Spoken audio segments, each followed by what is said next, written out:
राधे राधे। मैं यज्ञ की थोड़ी सी बात कर रहा था, तो उसी विषय में और ये बता रहा हूं कि यज्ञ जो हवन होता है केवल उसी को नहीं करते हैं, प्रत्येक परमार्थ के कार्य को यज्ञ कहा जाता है, जो परोपकार का कार्य हो। तो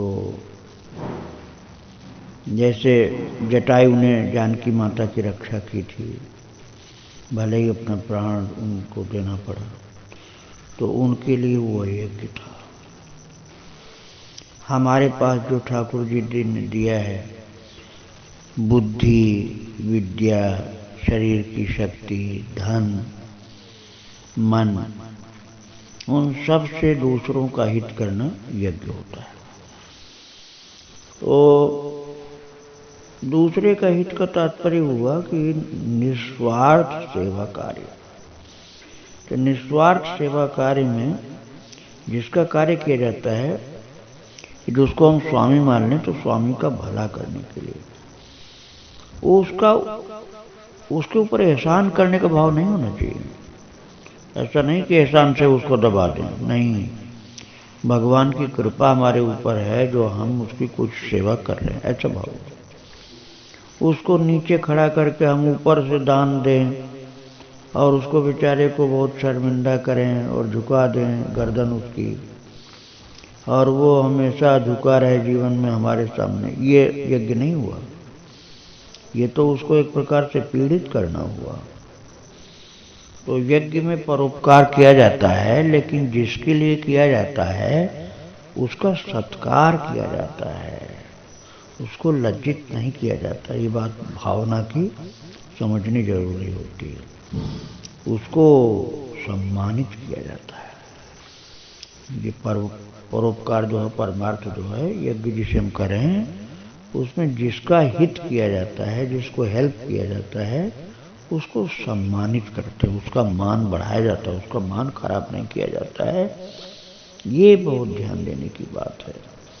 यदि किसी को हमारे परमार्थ के द्वारा, हमारे सत्कर्म के द्वारा, हमारे परोपकार के द्वारा कुछ मिल जाए, खाने को, पहनने को या रहने को, और फिर वो बेचारा अपमानित हो जाए हमारे व्यवहार से, तो हमारा वो यज्ञ जो है वो दूषित हो गया।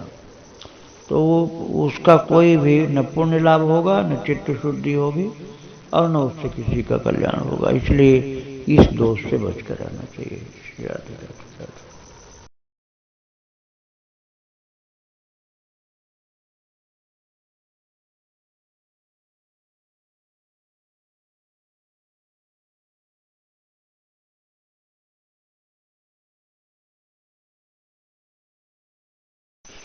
राधे राधे। हमको जो भी कुछ मिला है प्रारब्ध से, वो ऐसा मानना चाहिए कि देवताओं ने दिया है। भले ही प्रारब्ध से मिला, लेकिन देवताओं के शक्ति हमारे इंद्रियों में रहती है। एक एक अंग में एक एक देवता की शक्ति रहती है। अन्न में भी इंद्रदेव, वरुण देव, सूर्य देव और धरती मैया, इन सब देवी देवताओं के संयोग से पोषक तत्व होता है। पुष्णामि चौषधि सर्वा सोमो भूत्वा रसात्मक, भगवान ने 15वें अध्याय गीता जी में कहा है। तो प्रभु ने पोषण का तत्व उसमें डाला है, और वो सब आहार देवताओं के द्वारा हमको प्रदत्त हुआ, प्राप्त हुआ।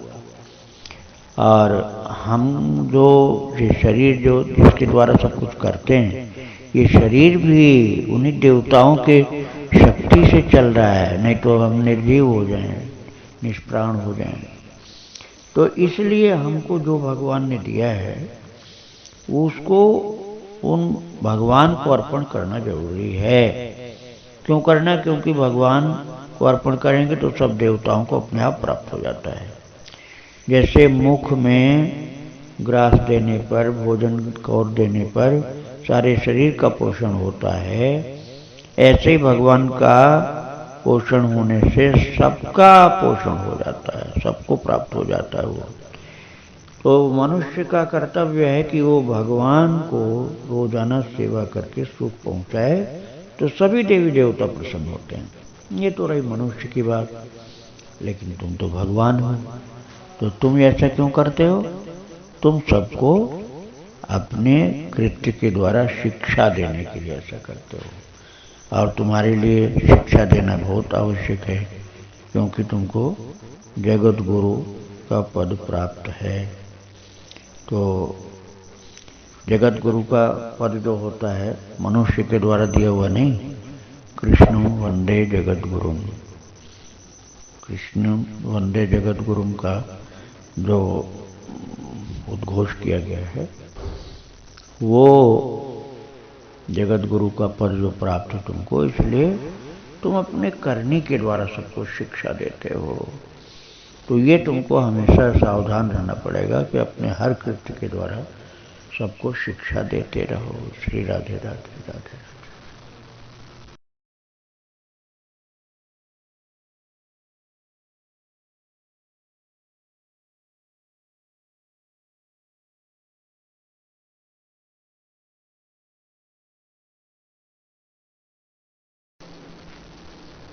राधे राधे। अब तो खूब छुट्टी मना लिए, खूब खेल कूद दौड़ धूप सब हो गई। अब फिर से पढ़ाई चालू कर रहे हैं आज। तो देखो, जीवन में हर व्यक्ति को सत्कर्म जरूर करना चाहिए। सत्कर्म निस्वार्थ होना चाहिए, दूसरों के भलाई के लिए होना चाहिए, दूसरों को सुख देने के लिए होना चाहिए। और जो ऐसा नहीं करता है ना, तो उसका धन जो है उसको हानि पहुंचाता है, उसकी बुद्धि को खराब करता है उसका धन। जिन देवताओं की कृपा से मिलता है वो देवता नाराज हो जाते हैं और उसका अमंगल करने लग जाते हैं। वो धन उसका शत्रु बन जाता है। देखने में धन रहता है, लेकिन उससे सुख, उसमें सुख शांति नहीं रह जाती। उससे किसी का भी भला नहीं होता है, वो नाश कर देता है। इसलिए जो प्रारब्ध से मिला, भगवान ने दिया, जो धन है उससे सत्कर्म करना चाहिए, परमार्थ करना चाहिए। उसी को बोलते हैं यज्ञ। तो परमार्थ जो करता रहता है ना, उसके ऊपर सब देवी देवताओं की, भगवान की, सबकी कृपा होती है।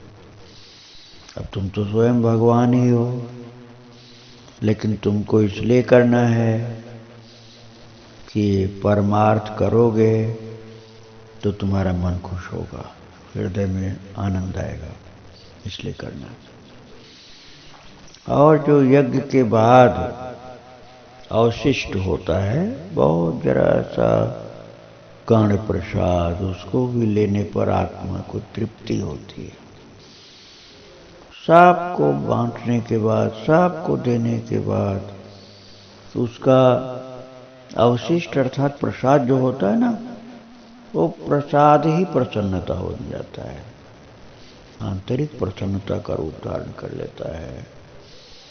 यज्ञावशिष्ट होता है, वो यज्ञावशिष्ट यज्ञ का प्रसाद होता है, वो कल्याण करता है।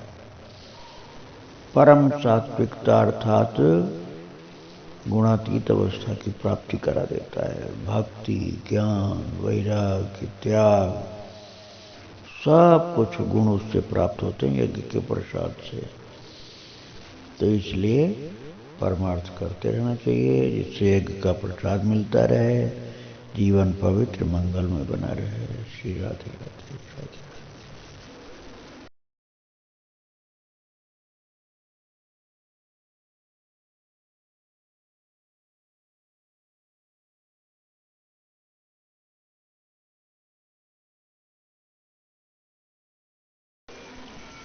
राधे राधे। देखो, मनुष्य के लिए कर्मों का विधान बहुत जरूरी होता है, नहीं तो अनजान में बड़ी भूलें, बड़े पाप, बड़े अपराध करने लग जाता है। तो जो शरीर में शक्ति है, इंद्रियां हैं, सब देवताओं के द्वारा प्रदान है, इसलिए देवताओं का आराधन करना जरूरी होता है।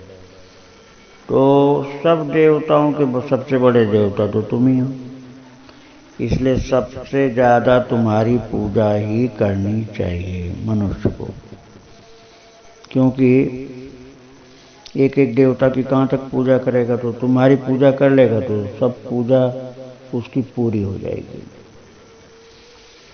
और संसार के जो कर्म होते हैं ना, उनको तब तक करना जरूरी होता है जब तक आत्मा में रमण नहीं करता वो, अर्थात जब तक शरीर के घेरे में, शरीर के दायरे में रहता है। हम स्त्री हैं, हम पुरुष हैं, हम फला के बेटे हैं, हम फला के पिता हैं, हमारी ये वो रिश्तेदारी है, जात ये है, हम ऐसे रंग रूप के हैं, गोरे हैं, काले हैं, और ऐसे तमाम जो शरीर की मान्यताओं को लेकर के बंधा रहता है, जात बिरादरी और अपने छोटे मोटे दायरे में, तो उन लोगों को तो कर्म करना जरूरी होता है। नहीं करेंगे तो इससे मन हटेगा नहीं और परमार्थ की ओर लगेगा नहीं। इसलिए संसार में रहते ही कर्म करना पड़ता है। लेकिन जिसको आत्मा का अनुभव होने लग जाए, अर्थात आत्मा में रमण करने लग जाए, या जो भगवान का विशेष प्रेमी हो जाए, बहुत प्रेम हो जाए भगवान से, भगवान के भक्तों के चरित्र में अपार प्रेम हो जाए, भगवान की कथा में, भगवान के भक्तों की कथा में अपार प्रेम हो जाए, सीमित प्रेम हो जाए, तब उसको कर्म का बंधन छूट जाता है। क्योंकि वो कर्म करने की स्थिति में नहीं रहता है, और जब तक वहां नहीं पहुंचता तब तक उसको कर्म करते रहना चाहिए। श्री राधे राधे।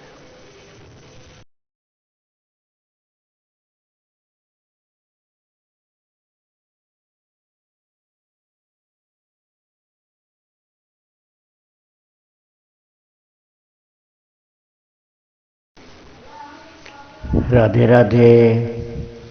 ये दिव्य सत्य बात है कि आत्मा में रमण करने वाले को कर्म करने की कोई जरूरत नहीं होती। लेकिन तुम तो सबके आदर्श हो ना, इसलिए आदर्श पुरुष लोगों को कर्म करना पड़ता है। देखो, राजा जनक थे, एक राजा थे और बहुत ज्ञान की उच्च भूमिका में थे। उनको जरूरत नहीं थी, लेकिन सारा राज्य कार्य को संभालना और सब कुछ करना उनको आदर्श माना राजाओं ने, जिससे राजा लोग कर्मयोगी बने। तो सामर्थ्यवान हो, ज्ञानी हो, विद्वान हो, आत्मा में स्थित हो, उसको भी कर्मयोगी बन के रहना चाहिए। भले ही वो ज्ञानी हो, चाहे भक्त हो, पूर्ण विरक्त हो, लेकिन वो अंदर से तो ठीक है ऐसा रहना, ज्ञानी भक्त विरागी ये सब ठीक है, लेकिन बाहर से कर्मयोगी होना जरूरी होता है। बस ये रहता है कि ऐसा जो होता है ना महापुरुष, वो आसक्तिहीन होकर कर्तव्य कर्म करता है, और आसक्तिहीन होकर जो कर्तव्य कर्म करता है वो साधक भगवान को प्राप्त हो जाता है। क्योंकि भगवान आसक्तिहीन होकर ही कर्म करते हैं, और तुम भगवान हो तो तुम आसक्तिहीन होकर कर्म करते हो। इसलिए तुम्हारे जो भक्त होते हैं ना, वे भी आसक्तिहीन होकर कर्म करते हैं। इसीलिए मैंने राजा जनक का नाम लिया कि वो इतने प्रिय हो गए भगवान के कि भगवान उनके पास पहुंच गए जा करके और उनके यहाँ रिश्ता अपना जोड़ दिया, क्योंकि वो सच्चे कर्मयोगी थे। तो सच्चा कर्मयोगी बनना जीवन में आवश्यक होता है। इसलिए तुम सच्चे कर्मयोगी राजा जनक की तरह से बनो और फिर तुमको देख करके और भी लोग कर्मयोग का आचरण करेंगे। श्री राधे राधे, जय श्री राधे।